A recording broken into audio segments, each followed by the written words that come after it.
Hello बच्चों। आज बेटा हम चैप्टर नंबर 2 का रिवीजन करेंगे। ठीक है। चैप्टर नंबर 2 में क्या क्या करना है आपको वो देख लीजिए। चैप्टर 2 के अंदर टाइप नंबर 1 देखिए। सबसे पहले इसके अंदर क्या क्या पूछा जा सकता है वो देखिए। पहले तो सबसे पहले हमें ये पता होना करना है कि एक चर है,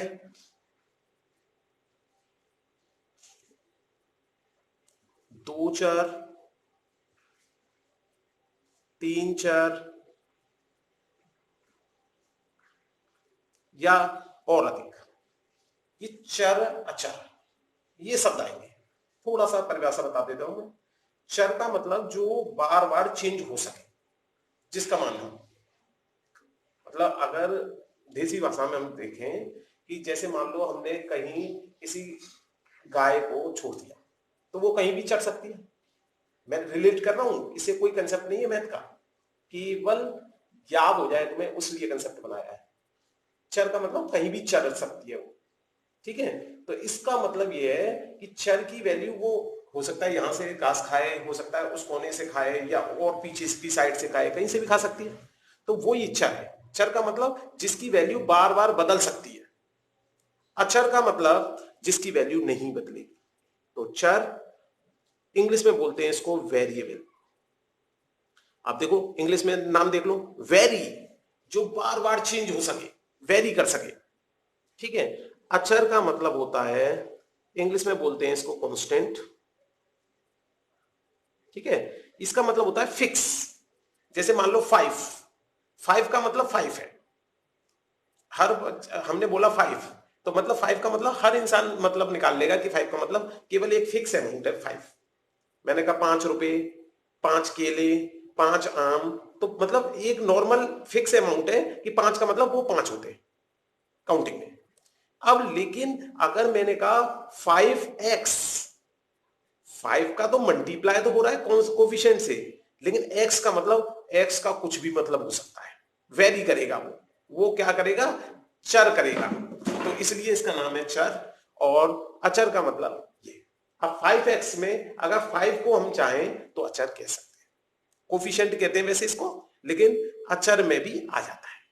तो सबसे पहले उदाहरण देख लीजिए कि एक चर, दो चर और तीन चर, चार चर, पांच चर। तो आपको क्वेश्चन को देखते ही बताना है कि ये कितने चर की इक्वेशन है। जैसे पहला क्वेश्चन देखिए हम, मान लीजिए ये लिखा है 3x² प्लस 7x+8। अब उसने पूछ लिया बताओ ये इसके कितने चर है। तो हम क्या कर सकते हैं बेटा, केवल एक x आ रहा है इसमें वेरिएबल, तो इसलिए हम कहेंगे एक चर। अब देखिए, अगर मान लीजिए क्वेश्चन में ये कह देता 3x+2y=7, अब पूछता है इसमें कितने चर हैं। देखो एक x आ रहा है और एक आ रहा है y, तो हम कहेंगे कितने चर हैं इसके, दो चर। अब देखिए कोई तीन चर का उदाहरण देख लीजिए। मान लीजिए 3x+7y+8z, मान लीजिए कांस्टेंट नहीं आया इसमें, तब भी कांस्टेंट से मतलब नहीं है हमें, हमें तो चरों की संख्या गिननी है। चरों की संख्या गिनूंगा, एक तो x हो गया मेरा चर, एक y हो गया, एक z हो गया। तो इसलिए इसको हम बोल देंगे कितने चर हैं इसके, तीन चर। तो समझ में आ गया चरों की संख्या, तीन चर, चार चर, ऐसे। ठीक है। अभी मान लीजिए मैं थोड़ा सा कठिन बना दूं, मैंने लिख दिया ये। अब बताओ इसमें कितने चर हैं। तो चरों की संख्या इसमें है 0, एक भी चर नहीं है इसमें। तो बात समझ में आ रही है थोड़ी थोड़ी। और देखिए और बढ़िया सा एग्जांपल दूं मैं, 3x। अब चरों की संख्या कितनी है, आप कहोगे एक। अगर मैं ऐसे लिख दूं 3x+5, अब चरों की संख्या कितनी है, एक। चरों की संख्या एक ही है भाई। अब ये नहीं कि दो टर्म हो गए, ये टर्म पद हो गए दो, चरों की संख्या नहीं बढ़ी। तीनों केस में चरों, सॉरी सॉरी सॉरी, एक मिनट, ये कैसे बन गया, ये दोनों केस में चरों की संख्या हमारी कितनी है? 1। ठीक है, अब देखो ये तीसरा केस ये रहा, इसमें भी चरों की संख्या 1 है, जबकि देखो इसमें पदों की संख्या 3 है। तो एक नया कंसेप्ट और आया हमारा पदों की संख्या। पदों की संख्या इंग्लिश में बोलते हैं बेटा इसको नंबर ऑफ टर्म्स। मैं लिख देता हूं नंबर ऑफ टर्म्स, कितने टर्म है। ठीक है, तो ये समझ लो टर्म का मतलब हमारे यहां है पद। ठीक, तो अब देखो इसमें पदों की संख्या हो गई 1 2 3, इसमें पदों की संख्या हो गई 1 2 3, इसमें पदों की संख्या हो गई 3, इसमें पदों की संख्या हो गई 1, इसमें पदों की संख्या हो गई 1, इसमें पदों की संख्या हो गई 2। तो बात, दो कंसेप्ट सीख गए हम, एक तो चरों की संख्या ज्ञात करना, एक पदों की संख्या ज्ञात करना। बताओ दोनों कंसेप्ट समझ में आ गए? अभी मैं और बढ़िया एग्जांपल दूंगा आपको। एफ जी, अब जैसे मान लो मैंने ये लिख दिया x plus 1/x equal to, और चलो इसको भी मैं और बढ़िया बनाऊं। अगर मैं इसमें x लिख दूं खाली, फिर वो कट ही जाएगा, फिर तो कोई फायदा ही नहीं होगा। हाँ चलो 7x ही है, ये है 7x। अब देखते हैं इसमें पदों की संख्या। पदों की संख्या आप तुरंत कह दोगे 3, नहीं, पहले इन सब को ये और ज्यादा सिंप्लीफाई नहीं हो सकते थे, लेकिन ये अभी सिंप्लीफाई हो सकता है। तो पहले जितना सिंप्लीफाई हो जाए उसके बाद चरों की संख्या रखनी है। अब देखो क्या सिंप्लीफाई हो जाएगा। अब देखो ये प्लस का x है, इसको इधर भेज देते हैं, ये हो जाएगा 1/x इक्वल टू, इधर की साइड चला गया तो ये बन गया हमारा 7x प्लस का x है, इधर गया माइनस का x हो गया, तो यहां पर 1/x इक्वल टू 6x हो गया, क्रॉस मल्टीप्लाई कर दिया, 6x स्क्वायर इक्वल टू 1 हो गया। अगर इसको बढ़िया तरह लिखना चाहूं तो 6x square minus 1 equal to 0। अब ये हमारी एक समीकरण बन गई, जब इक्वल टू 0 आ गया तो समीकरण। ठीक है, अगर मैं इसमें अब पदों की संख्या पूछूंगा आपसे तो पदों की संख्या हो गई 2। ठीक है, और चरों की संख्या 1, x माना जाएगा। ठीक है, ठीक है, बात समझ में आ गई?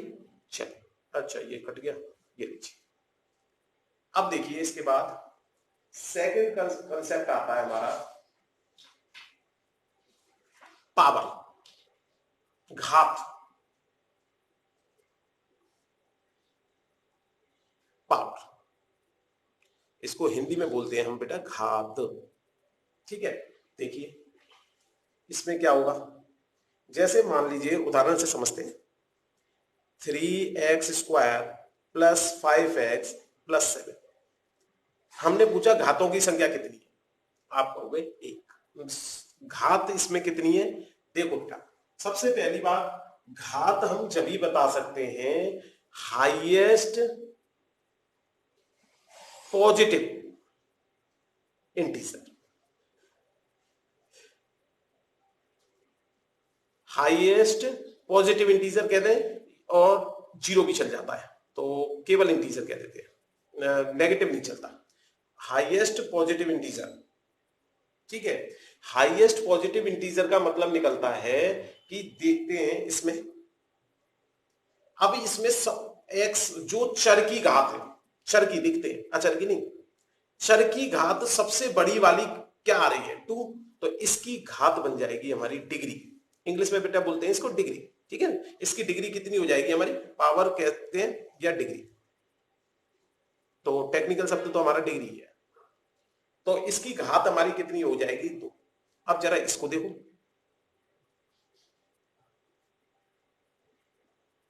बस छोड़ दिया, अब भी इसकी घात जो है 2 है, ऐसे छोड़ दिया,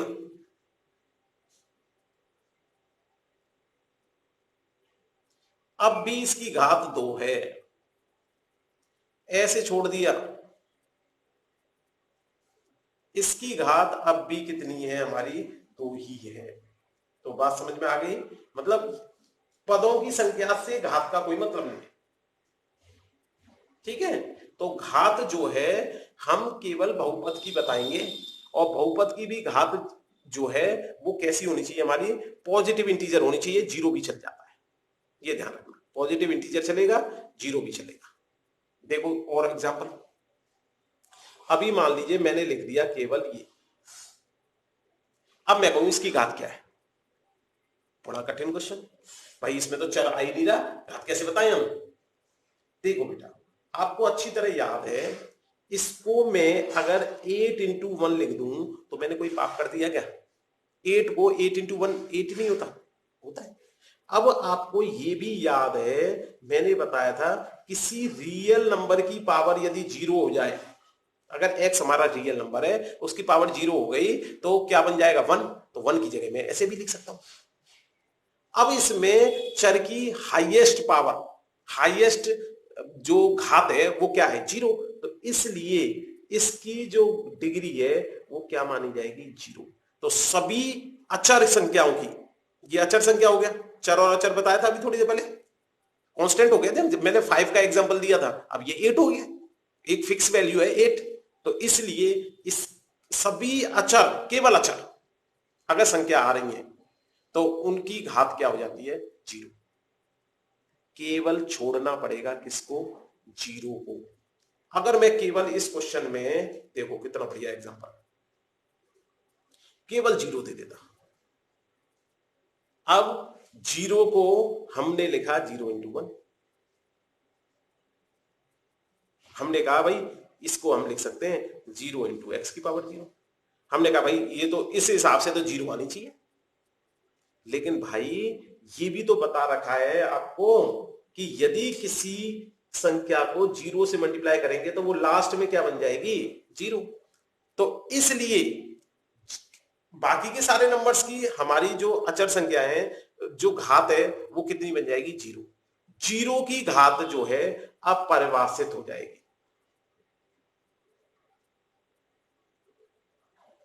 अरे अपरिभाषित, ठीक है। अपरिभाषित का मतलब हो गया हमारा जीरो की घात जो है हमारी कैसी होगी, इसको परिभाषित नहीं कर सकते, डिफाइन नहीं कर सकते, नॉट डिफाइन। तो याद रखोगे, अगर किसी ने ये, देखो हर कोई जानता है जीरो अक्षर में ही आ जाएगा भाई, जीरो का मतलब क्या है, जीरो, खत्म।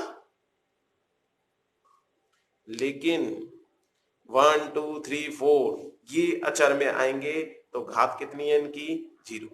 लेकिन जीरो की अगर कहेगा तो अपरिभाषित, याद रखोगे। चलिए अभी और एग्जांपल देखते हैं बढ़िया से। मान लीजिए मैंने दे दिया ये x प्लस 1 अपॉन एक्स का, भैया डिग्री बताओ इसकी। इसको कोई प्यारा सा बच्चा होगा मेरा, वो लिख देगा ऐसे करके, x माइनस एक्स की पावर -1, क्योंकि मैंने बता रखा है ऊपर पावर जाएगी माइनस में हो जाएगी। अब वो कहेगा सर इसकी हाईएस्ट पावर तो 1 आ रही है, भाई ये -1 है ये 1 है तो 1 आ रही है, तो आप कह दोगे घात कितनी आएगी, 1, नहीं, इसकी घात 1 नहीं है, इसकी घात है नॉट डिफाइन, अपरिभाषित। क्यों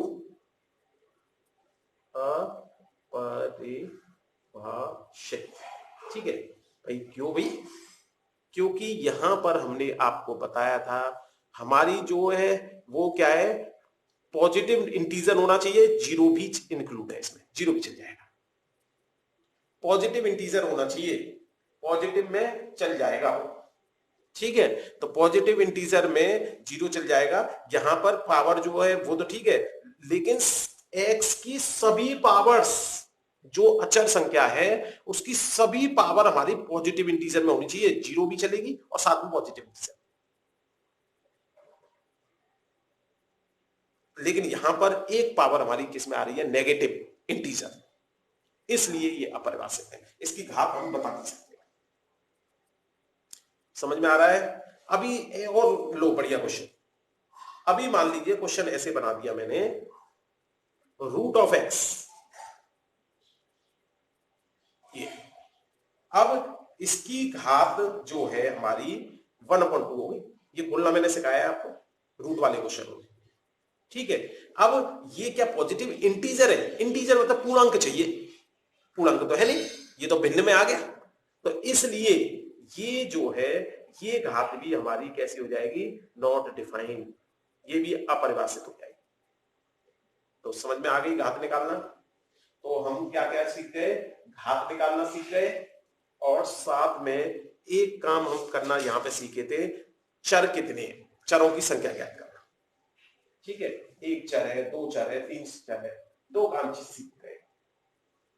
साथ में हम ये भी सीख गए कि भाई बहुपद में जब भी घात यदि नेगेटिव में आ जाए या भिन्न में आ जाए तो फिर वो कैसी घात होंगी, अपरिभाषित। इन्हें भी विशेष रूप से याद रखना है आपको। अब तीसरा कंसेप्ट आता है, यदि जो इक्वेशन है हमारी वो ऐसे लिखी है, x प्लस या 2x कर दो, तो ऐसी इक्वेशन को, क्योंकि इसकी मैक्सिमम घात कितनी है, 1, तो इस इक्वेशन को x, मैंने कहा था चर की दिखते हैं हमेशा, तो इसको बोलते हैं हम linear equation, linear polynomial, sorry equation. देखो बेटा बता दूं मैं, इक्वेशन और पॉलिनोमियल में ये अंतर होता है, जब इक्वल टू आ जाए, इक्वल टू का साइन होता है ना ये वाला, ये जब आ जाएगा तब तो इक्वेशन बोलेंगे, और अगर इक्वल टू नहीं आ रहा है जैसे इसमें, तो हम इसे बोलेंगे पॉलिनोमियल। तो ये है लीनियर पॉलिनोमियल। अगर मैं इसी को ऐसे लिख देता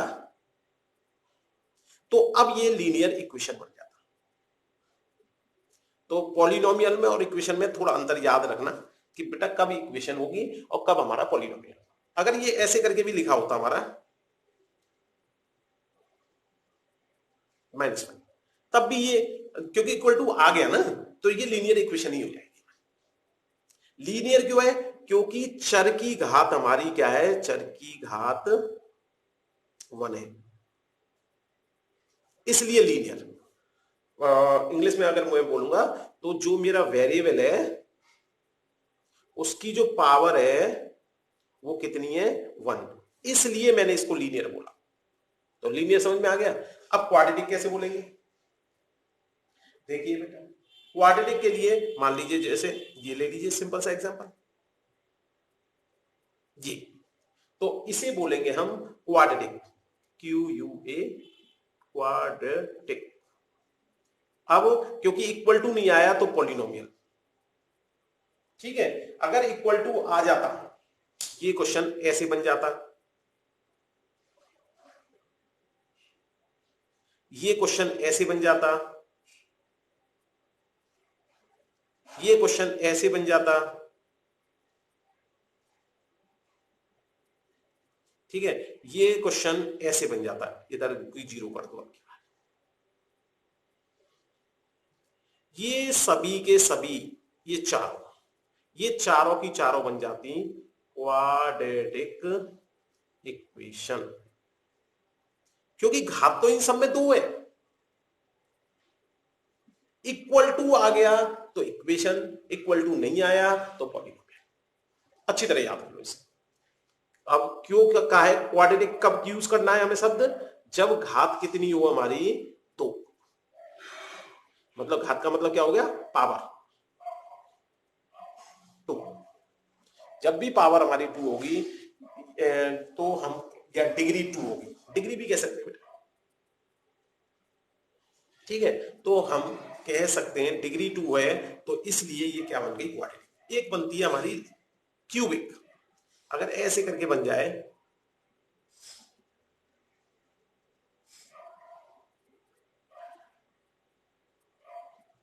तो हम इसको बोलते हैं क्यूबिक।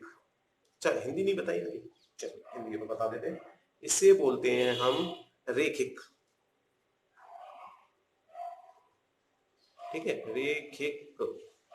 रेखिक पॉलिनोमियल को बोलते हैं बहुपद, भूल गया था मैं हिंदी बताना, बहुपद।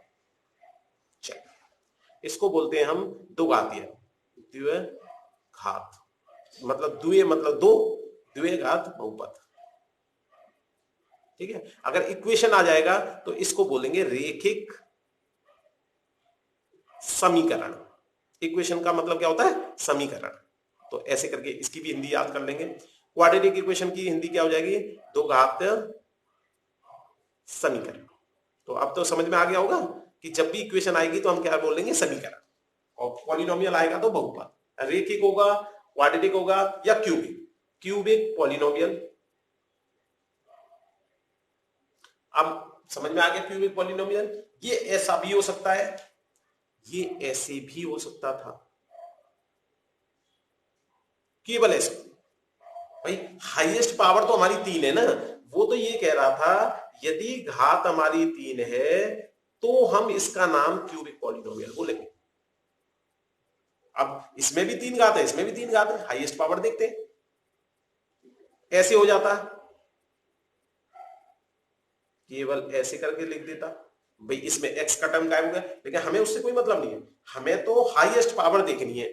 चर की हाईएस्ट पावर 3, चर की हाईएस्ट पावर 3, चर की हाईएस्ट पावर 3। और ऐसे भी हो जाता, मान लो ये मत सोचना कि स्थिति की वजह से कोई अंतर आया, मान लो ये 5x + 7 ऐसे कर दो, अब भी यहाँ पे चर की घात ये, तो ये सारे के सारे हमारे क्या कहलाएंगे?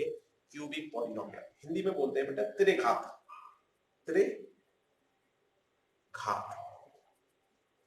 और बहुपद।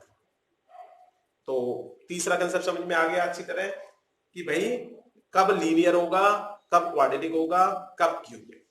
अब अगर 4 पावर आ जाती है by quadratic, BI by quadratic, तो ये समझ में आ गया। अब डिग्री समझ में आ गई, हमें डिग्री बता देंगे हम। डिग्री का मतलब ये हो गया, ठीक है, बहुपद है या नहीं ये बता देंगे। चलिए अब एक नया कंसेप्ट आता है कोफिशिएंट, वो और देख लीजिए। बस 4 ही कंसेप्ट है पहली एक्सरसाइज में हमारी। कोफिशिएंट, कोफिशिएंट इसको हिंदी में बोलते हैं बेटा हम गुणांक, गुणांक। तो जैसे मान लीजिए ये है एग्जांपल हमारा 3x² + 5x + 7। कोई व्यक्ति मुझसे पूछे कि भाई यहां पर x² का गुणांक बता दो, x² का गुणांक, गुणांक का मतलब कोफिशिएंट। कोई व्यक्ति मेरे से पूछे कि x² का कोफिशिएंट क्या होगा, तो जो ये इससे पहले लिखा होता है, जिस भी चीज का मल्टीप्लाई हो रहा हो x² से, that is called as coefficient. तो ये हो गया हमारा, समझ में आ गया। ये देखिए अगर ये आ जाए मान लीजिए 7x³ + 8x + 9, और उसने पूछा बताओ भाई x² का गुणांक बताओ इसका, बड़े परेशान, सर जी इसमें तो x² आ ही नहीं रहा, गुणांक कैसे बताएं? भाई एक बात बता, मैंने तुझसे ये कहा था कि यदि मैं इसको ऐसे लिख दूं x² × 0, ये 8x चल ही रहा है, ये नहीं, इस 0 का किसी से मल्टीप्लाई करते हैं तो 0 हो जाता है, हो जाता है। तो इसको मैं 0 × x² लिख सकता हूं कि नहीं लिख सकता? लिख सकता हूं। अगर इसको और बढ़िया तरह लिखूं तो इसे मैं 0 पहले लिख दूं, और जब कोई साइन नहीं होता, देखो जैसे ये 7x² लिखा है तो इसका मतलब 7 × x² होता है ना, तभी तो ये 7x² हुआ, तो इसका मतलब इसे 0 × x² ऐसे भी लिख सकता हूं मैं। तो बताओ भाई, अब नहीं बता सकते x² का गुणांक क्या है? आप कहोगे x² का गुणांक क्या है सर जी इस केस में? एक मिनट, कौन से वाले में? इसी वाले, तीनों सेम चीज है। x² का गुणांक क्या है? 0। तो गुणांक समझ में आ गया, ठीक है। प्रैक्टिस कर लेना आप। इस पहली एक्सरसाइज के मतलब पहला टाइप जो हमने बनाया है उसके अंदर केवल हमें परिभाषित करना था चीजों को, जिससे कि आगे जब हम यूज करें इनके नाम को लेके तो आपको याद रहे।